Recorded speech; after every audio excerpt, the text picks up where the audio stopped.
Power consumption sa robot, no? So ito na yung power o yung lakas na pinanggagalingan ng robot, no? So mechanical, electrical at saka yung battery consumption. So ito yung mga equations na yan.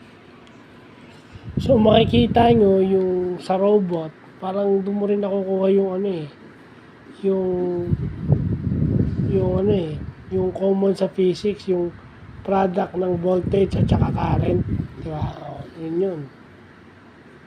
Power is equal to voltage times current.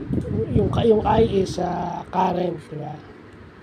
Yung V, voltage or yung electromotive force. So, yun lang yung physics, no? Tapos yung sa torque naman, syempre, torque times angular velocity.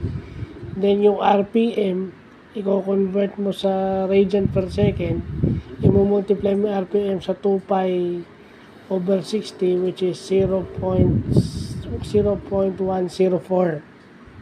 Yan, inilagay ko nga yan, binaks ko pa nga eh. So, yun lang muna, no? And then, sa likod, ito yung ating battery energy usage. Yan. Yan yung mga naroon natin ngayon na bukas na natin itutuloy. So, pa isa-isa, hindi naman tayo nagmamadali. So, yun lang pa.